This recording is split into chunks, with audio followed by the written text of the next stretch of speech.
जय Hind to all students. आज हम विषय हिंदी कक्षा 6 के लिए पाठ दूसरा शुरू कर रहे हैं, जिसका नाम है विचार और विवेक। विचार मतलब सोचना और विवेक मतलब समझ। तो आज के इस पाठ के अंतर्गत हम विचार और विवेक के बारे में समझेंगे। तो चलिए देखते हैं हमारा पाठ। हम दूसरों से क्या आशा करते हैं कि हमें सब सच्चाई पता होनी चाहिए या सभी हमसे सच्चा व्यवहार करें। हम चाहते तो यही है, लेकिन हम ऐसा हमारे जीवन में कभी नहीं करते। और अधिकतर क्या होता है, दूध दही सस्ते होते हैं, स्वास्थ्य के लिए गुणकारी भी होते हैं, फिर भी इन्हें छोड़कर लोग क्या करते हैं, मदिरा और मादक वस्तुओं का सेवन करते हैं। ऐसा प्रायः सब स्थानों पर देखा जा सकता है, विशेषकर भौतिकवादी संपन्न परिवारों में। हम देखते हैं अधिकतर दूध दही तो सस्ते होते हैं, है ना, हमें आसानी से उपलब्ध भी हो जाते हैं, लेकिन जो बड़े संपन्न परिवार के लोग होते हैं वो क्या करते हैं, जो हमारे स्वास्थ्य के लिए अच्छी चीज़ होती है उसे छोड़कर क्या करते हैं, जो स्वास्थ्य को नुकसान पहुंचाती है उन्हें लोग बड़ी प्रसन्नतापूर्वक ग्रहण करना स्वीकार करते हैं। तो क्या होता है, ऐसा प्रायः सब स्थानों पर देखा जाता है। हम अधिकतर यही सब देखते हैं, विशेषकर भौतिक संपन्न परिवारों में, मतलब जो अच्छे परिवार होते हैं वो ये सब करते हैं। और हमारा जीवन क्या है, बर्फ़ के टुकड़े की तरह पिघलकर समाप्त होता जा रहा है। हमारा जीवन क्या है, बर्फ़ के टुकड़े की तरह पिघल रहा है तेज़ी से, और हमारा जीवन इसका उद्देश्य और उपयोग जाने बिना ही व्यर्थ के कार्यों में रुचि लेता हुआ व्यतीत हो जाता है। क्या यही जीवन की सार्थकता है? हम क्या करते हैं, हमारे जीवन में बस जो चल रहा है, जो जैसा कर रहा है, अगर कोई बुरी संगति का है तो हम भी उसके साथ बुरा व्यवहार दूसरों से करने लगते हैं। हमारे जीवन में भी बुरी चीज़ें शामिल करने लगते हैं। हम कुछ भी सोचते विचारते नहीं हैं, बस जो करना है बस मन में आया और उसे कर लेते हैं। कभी उसे सोचते समझते नहीं है कि ये अच्छा है या बुरा है, और हमारा जीवन इसी तरह से बीतता चला जाता है। धार्मिक व्यक्ति होने के लिए यह आवश्यक नहीं है कि आप मंदिर ही जाएं, क्योंकि मंदिर जाने मात्र से ही कोई धार्मिक नहीं हो जाता, बल्कि मन के पवित्र होने से धार्मिक होता है। निसंदेह धार्मिक व्यक्ति जिस मकान में रहता है वह मकान मंदिर हो जाता है। वास्तव में मंदिर मन की पवित्र दशा का नाम है। भक्ति और समर्पण के भाव से परिपूर्ण पवित्र मन को मंदिर की संज्ञा दी जाती है। ऐसा पवित्र मन जिस शरीर में होगा वही शरीर स्वस्थ और निरोगी बना रह सकता है। शरीर को विकारों से दूर रखना या विकारग्रस्त करना मन का ही कार्य है। हम क्या सोचते हैं कि जो व्यक्ति मंदिर जाता है तो हम क्या करते हैं, क्या कहते हैं कि ये कितना धार्मिक व्यक्ति है, ये रोज़ मंदिर जाता है, रोज़ पूजा करता है, कितना धार्मिक व्यक्ति है ये। लेकिन ऐसा नहीं है कि जो मंदिर जाता है वही धार्मिक हो। जिस व्यक्ति के विचार अच्छे हों, है ना, दूसरों का अच्छा करता हो, उसके मन में अच्छे विचार आते हों, दूसरों के प्रति वो अच्छा व्यवहार करता हो, तो ऐसा व्यक्ति भी क्या होता है, धार्मिक ही कहलाता है, क्योंकि उसका मन पवित्र है, उसका मन शुद्ध है, दूसरों के प्रति उसके मन में घृणा नहीं है, द्वेष नहीं है, बुरे विचार नहीं है, वो सबके साथ अच्छा व्यवहार करता है ना। तो क्या वो ऐसा व्यक्ति जिस घर में रहता है वो घर भी मंदिर के समान होता है, क्योंकि उसके घर में कोई बुरी आदतें नहीं होंगी, सभी लोग उनसे अच्छा व्यवहार करेंगे, सभी लोग आपस में अच्छा व्यवहार करेंगे, खुशी से रहेंगे, है ना। और ऐसे घरों में जहाँ अच्छे संस्कार होते हैं, अच्छे विचार होते हैं, उस घर में बीमारियाँ भी नहीं आती है। ठीक है, तो जिस व्यक्ति का मन अच्छा होता है उसका शरीर भी निरोगी होता है, और उसका घर या उसका मन, उसे किसकी संज्ञा दी गई है, उसके मन को मंदिर की संज्ञा दी गई, पवित्र व्यक्ति को। ठीक है, स्वस्थ, प्रसन्न और सुखी रहने के लिए हमें इस बात का सतर्कतापूर्वक ध्यान या ख्याल रखना होगा कि हमें अपने मन में कोई ग्रंथि, कोई उलझन और कोई कुंठा न रखें। अगर हमें स्वस्थ रहना है तो हमें किस बात का ध्यान रखना होगा कि हमारे मन में कोई भी गांठ ना हो। जैसे हमें कोई डांट देता है या हमसे कोई बुरा व्यवहार करता है तो हम क्या करते हैं, उसे अपने मन में दबा लेते हैं, और जब भी वो व्यक्ति हमें मिलता है तो हम उससे अच्छे से बात नहीं करते हैं या उसकी तरफ देखते भी नहीं हैं। तो ये क्या है, हमारे मन में उसके प्रति गांठ बंध गई है, हम उसके बारे में अब कभी भी अच्छा नहीं सोचेंगे, हमारे मन में हम धारणा बना लेते हैं या ऐसा विचार हमारे मन में उत्पन्न हो जाता है। लेकिन ऐसा नहीं करना चाहिए। मन को बहते जल की भांति साफ रखें, उसे रुके हुए पानी की भांति सड़ने न दें। यदि हम मन को किसी भी कार्य, घटना, पदार्थ या विचार में उलझा कर रखेंगे, बांध कर रखेंगे, तो यह ग्रंथि एक कुंठा बन जाएगी, है ना। क्या होता है, यदि हम अपने मन में जो भाव है उसे रोक कर रखेंगे, या हम किसी के प्रति हमारे मन में ऐसा विचार कर लेंगे कि ये व्यक्ति ने हमारे साथ ऐसा व्यवहार किया, तो अब हम इसे कभी भी सफल नहीं होने देंगे, या इसके प्रति अब हम कभी अच्छा व्यवहार नहीं करेंगे। तो क्या हमारे मन में हमेशा फिर यही विचार हमारे मन में चलते रहते हैं, और हमारा जो मन है, हमारा जो दिमाग है, वो इससे पीड़ित हो जाता है ना। और हम हर वक्त इसी बारे में सोचते रहते हैं। तो इससे क्या होता है, हमारा जो दिमाग या हमारा जो मानसिक संतुलन होता है वो भी खराब होने लगता है, और हमारा शरीर भी धीरे धीरे अंदर से नष्ट होने लगता है। लेकिन हमें क्या करना चाहिए, हमें जो बीत गया है या जो हो गया है उसे भूलने की कोशिश करना चाहिए, है ना, और अपने व्यवहार को बदलने की कोशिश करना चाहिए। जो ऐसे करते हैं वो बुद्धिमान व्यक्ति कहलाते हैं, है ना। जो बीत गया उसे भूलना चाहिए, जो बुरी बातें उन्हें हमारे मन से निकाल देनी चाहिए, ठीक है। यह विचार का ही प्रभाव होता है जो हमारे कार्य के ढंग को बदल देता है। अगर हम अच्छे विचार हमारे मन में होंगे तो क्या होगा, जो हमारा व्यवहार करने का, हमारा कार्य करने का तरीका होगा वो भी अच्छा ही होगा। हमारे सोचने, समझने और आचरण के ढंग को बदल देता है। यही विचार कभी दुखकारी होता है, कभी सुखकारी, कभी क्रोध कराता है, कभी क्षमा कराता है, कभी शोक तो कभी हर्ष कराता है। यह कभी पाप तो कभी पुण्य कराता है, और कभी बुरा तो कभी भला कराता है, कभी विनाश तो कभी सृजन कराता है, कभी घृणा तो कभी स्नेह कराता है। यह सब हमारे विचारों का ही प्रभाव होता है। विचार का प्रभाव हमारे संपूर्ण जीवन को प्रभावित करता है, और हमारे जीवन की घटनाओं से हमारे विचार प्रभावित होते हैं। जो हमारे मन में अच्छे बुरे विचार आते हैं, ये सब क्या हमारे जीवन में शामिल होते हैं। कभी हमारे मन में अच्छे विचार आते हैं तो कभी बुरे, है ना। और जो भी फिर विचार आते हैं उसी के आधार पर हमारा जीवन भी उससे प्रभावित होता है। अच्छे विचार होंगे तो हमारे साथ भी अच्छा होगा, बुरे विचार होंगे तो हमारे मन में बुरे विचार ही चलते रहेंगे, और हमारा व्यवहार भी बुरा होता चला जाएगा। तो ये सारी घटनाएं क्या होती है, ये हमारे जीवन को बहुत ही प्रभावित करती है। विचार को आप मामूली न समझें। यह न समझें कि अमुक विचार हमसे उत्पन्न हुआ है तो यह हमारा क्या कर लेगा।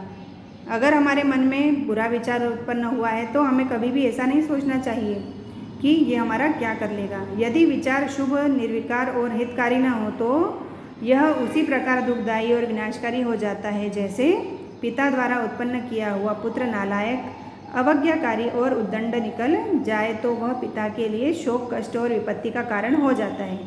इसी प्रकार कुविचार हमसे ही उत्पन्न होते हैं, तथापि ग्रहण व धारण करने योग्य नहीं, अपितु तुरंत त्यागने या खत्म कर देने योग्य होते हैं, क्योंकि हमारा आचरण अर्थात शुभ या अशुभ कर्म का करना हमारे विचारों पर निर्भर करता है। विचार कैसे, अगर हमारे मन में बुरे विचार उत्पन्न हुए तो क्या होगा, हम जो काम करेंगे वो भी हम बुरा ही करेंगे, ठीक है। और अब जब एक बार हम बुरा काम करने लग जाते हैं तो फिर वो सभी के लिए दुखदाई हो जाता है, सबके दुख का कारण होता है। अब एक घर में किसी एक व्यक्ति ने बुरा काम किया या उसके मन में बुरे विचार आए और वो बुरी संगति में लग गया तो उसका प्रभाव क्या होगा, पूरे परिवार को होगा। या किसी समाज में अगर कोई एक कुरीति उत्पन्न हो गई है तो वो पूरे समाज को प्रभावित करती है। जैसे अगर एक घर में एक बेटा अगर अच्छा नहीं निकला, वो बुरी संगति का आदी हो गया है, वो बुरी संगत में पड़ गया है, तो क्या होता है, वो पूरे घर परिवार को, पिता माता भाई बहन सभी के लिए दुख का कारण बन जाता है। तो उसी प्रकार से विचार भी ऐसे ही होते हैं। अगर हमारे मन में एक विचार गलत आया है तो वो हमारे जीवन को पूरी तरह से प्रभावित करता है और हमें विनाश की तरफ ले जाता है। इसलिए हमें हमारे मन में हमेशा अच्छे और शुभ विचार रखना चाहिए। विचार शुद्ध, शुभ और कल्याणकारी हो, इसके लिए विवेक का साथ और उपयोग अनिवार्य है। क्योंकि विवेक ही यह निर्णय कराता है कि यह विचार ग्राह्य है या त्याज्य। जो विचार हमारे मन में आते हैं उन्हें नियंत्रित कौन करता है? विवेक। विवेक शब्द का अर्थ होता है कि सोच समझकर कोई भी कार्य करें, है ना। विचार और विवेक मतलब कि विवेक क्या करता है? विचारों को नियंत्रित करता है ना। वो हमें बताता है कि ये जो हम विचार हमारे मन में आए हैं ये हमें हमारे मन से निकालना है या इसे ग्रहण करना है। अगर अच्छे विवेक क्या करता है? जो अच्छे विचार होते हैं उन्हें समाता है, हमारे अंदर उतारता है और हमारे वो व्यवहार में लाता है। और अगर हम नहीं सोचते हैं या विवेक से काम नहीं लेते हैं, बस हमारे मन में जो भी व्यवहार आया उसे हम तुरंत दूसरों के साथ प्रकट करते हैं या व्यवहार करते हैं दूसरों के साथ, तो क्या होता है कि उससे हमारा गलत प्रभाव पड़ता है दूसरों के सामने, है ना। तो विवेक क्या करता है? जो विचार अच्छे होते हैं उनमें तुलना करता है कि ये ग्रहण करने योग्य है या छोड़ने योग्य है या त्यागने योग्य है। और विवेक क्या हमें शुभ और अशुभ के बारे में भी बताता है। अशुभ विचार से ही नहीं बल्कि हठधर्मी होने से भी बचाता है। पथ्य अपथ्य और भले बुरे की समझ देता है। जो अच्छे बुरे काम होते हैं उसकी भी हमें समझ देता है।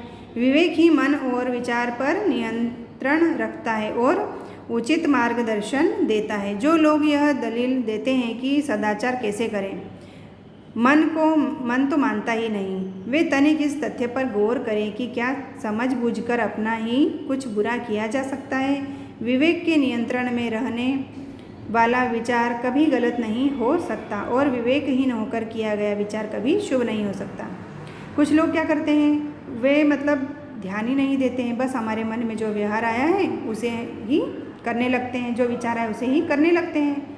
और वो फिर क्या, उनसे अगर कहते हैं कि नहीं ऐसा नहीं करना चाहिए, आप अच्छे बनो, तो वो क्या करते हैं, क्या बोलते हैं कि नहीं हमारे मन में तो ऐसा भाव आता ही नहीं है, हम सदाचार कैसे बने। लेकिन ऐसा नहीं होता है। अगर हम अपने लिए कुछ कर रहे हैं तो हम अपने लिए कुछ बुरा चाहते हैं क्या? जानबूझकर अपना बुरा करते हैं क्या? नहीं करते। तो फिर जब हम अपने लिए जानबूझकर कुछ बुरा नहीं कर सकते हैं तो ये कौन कराता है? विवेक। मतलब जब भी हमारे मन में अपने लिए कुछ बुरे आते हैं तो हमारा विवेक हमें बताता है कि नहीं ये तुम्हारे लिए अच्छा नहीं है, ये तुम्हारे लिए गलत है। तो जब हम अपने लिए ये सब सोच सकते हैं, समझ सकते हैं, तो दूसरों के लिए क्यों नहीं। तो विवेक होना चाहिए हमारे विचारों में। तो उससे क्या होगा कि जो दूसरों के प्रति हम व्यवहार करते हैं वो अच्छा करने लगेंगे। और विवेकहीन होकर ऐसा नहीं किया जा सकता है। तो विचार कभी विवेकहीन जो क्या होता है, जो सोच समझकर काम नहीं करता है, वो क्या करता है, उसके विचार भी कभी शुभ नहीं हो सकते हैं, क्योंकि जो उसके मन में आया वो तुरंत वो कर देता है, तो उसके विचार कभी शुभ नहीं हो सकते। विचार की शक्ति बहुत प्रबल होती है। नागासाकी और हिरोशिमा पर एटम बम गिराकर पलक झपकते लाखों प्राणियों को क्रूरतापूर्वक मृत्यु के मुख में झोंक देना किसी विचार का ही परिणाम था। एक विचार, एक संकल्प ने कितना भीषण परिणाम दिया। हमारे जीवन में भी हमारे विचार अच्छे या बुरे परिणाम दिया करते हैं, पर हम यह नहीं सोच पाते कि ये सब हमारे ही विचारों के परिणाम हैं। हमारा आहार विहार और आचरण हमारे विचारों को ही निर्मित होता है, अन्य कोई कारण नहीं। भलाई या बुराई के छोटे बड़े कार्य केवल विचारों के कारण होते हैं। इसलिए हमें विचारों को शुद्ध, शुभ और हितकारी रखने के लिए सतत रूप से सतर्क और सचेष्ट बने रहना होगा। इसमें प्रमोद सदैव हितकारी होता है। एक घटना हुई थी, वो विचारों का ही एक भीषण रूप था। आपने सुना होगा नागासाकी और हिरोशिमा, जहाँ पर एटम बम गिराया गया था। तो क्या हुआ, एटम बम तो गिरा दिया गया, उससे कितने सारे निर्दोष प्राणियों की जान गई, कितने आज तक उस परिणाम को भुगत रहे हैं। तो ये सब किसके कारण हुआ? किसी के मन में ऐसा बुरा विचार आया होगा जब ये सब काम हुआ। अगर वो ये नहीं करते, अगर सोचते समझते कि हमारे ये इस एक गलत काम से कितने लोग इससे परेशान होंगे, कितने लोग इससे प्रभावित होंगे, इसका कितना घातक भीषण परिणाम होगा, अगर ये सब चीज़ें वो सोचते विचार तो उन्होंने कर लिया, लेकिन इसे शांतिपूर्वक सोचते, उसके आगे पीछे का सोचते कि हमारा ये जो काम है ये कितना भीषण होगा, कितना दुखदाई होगा सबके लिए। अगर ये विवेक के साथ अगर उस काम को सोचते तो शायद ये नहीं करते। लेकिन क्या हुआ इससे? उनके एक गलत विचार ने पूरे इन दो शहरों को, इन दो पूरी तरह से हिला कर रख दिया, है ना। तो हमें हमेशा अपने विचारों को सोच समझकर, विवेक के साथ सोच समझकर ही अपने जीवन में उतारना चाहिए और ये देखना चाहिए कि ये भलाई का काम है या बुराई का है। इसे हमारे आचरण में अच्छी तरह से उतार लेना चाहिए। जो व्यक्ति धन, समय और विद्या का बुद्धिपूर्वक उचित उपयोग करना जानता हो वह बुद्धिमान है। जिसकी बुद्धि स्थिर और सात्विक हो वह बुद्धिमान है।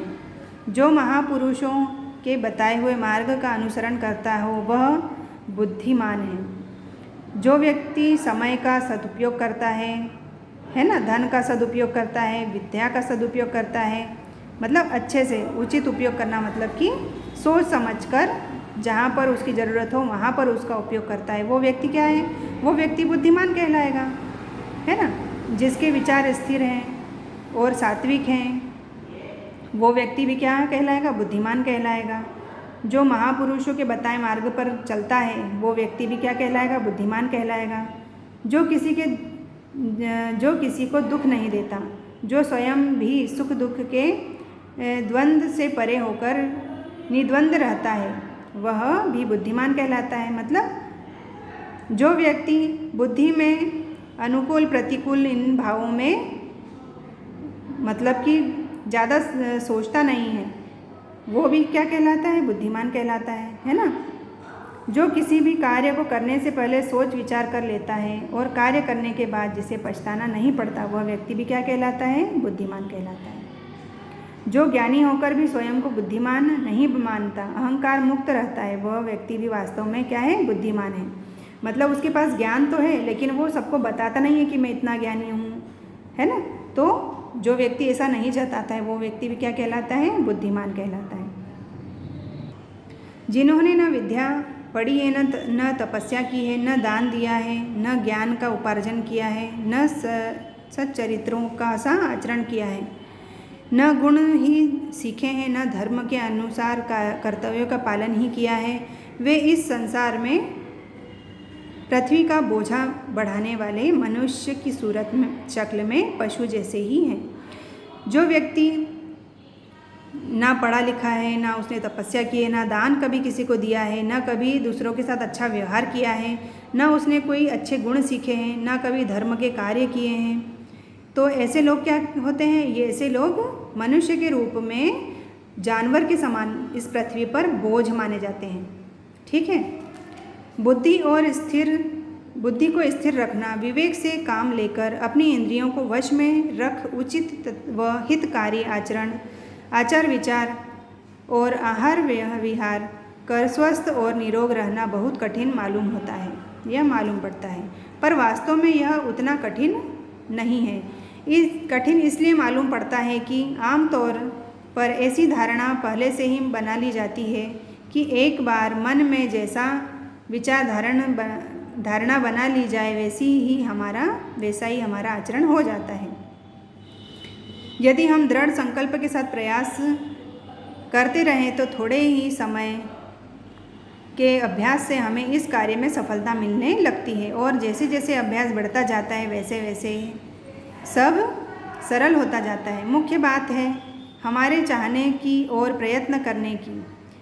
अभ्यास करने वाले नट और सर्कस के खिलाड़ी कैसे कैसे अद्भुत करतब करते हैं कि देखने वाले चकित रह जाते हैं, पर हम चाहें तो आज से ही अभ्यास शुरू कर सकते हैं और विवेक व धैर्य से काम लेकर निरंतर प्रयास करते रहें तो धीरे धीरे सफल भी हो सकते हैं। कहा गया है कि करत करत अभ्यास के जड़मति होत सुजान। जैसा कि हम जानते हैं कि अगर हम कोई भी काम करते हैं तो बार बार उसे करते रहने पर क्या होता है कि हम उस काम में परफेक्ट हो जाते हैं या हमें वो बहुत अच्छे से आने लगता है ना। तो इसीलिए कहा गया है कि करत करत अभ्यास ते जड़मति हो तो सुजान। अगर हम बार बार उस चीज़ का अभ्यास करेंगे या उसे सीखने की कोशिश करेंगे तो जो बुद्धिहीन है, जिसमें बिल्कुल भी नहीं समझ है, वो भी उस काम को करने के योग्य हो जाता है।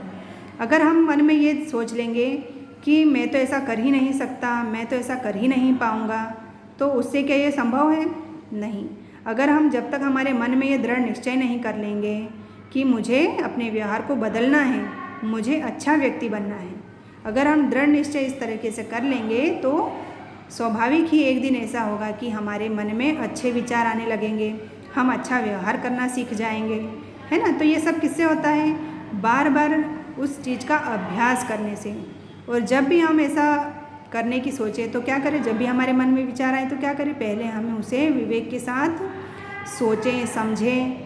जब भी हमारे मन में विचार आए तो हमें शांतिपूर्वक पहले ये सोचना होगा कि ये विचार सही है या गलत है।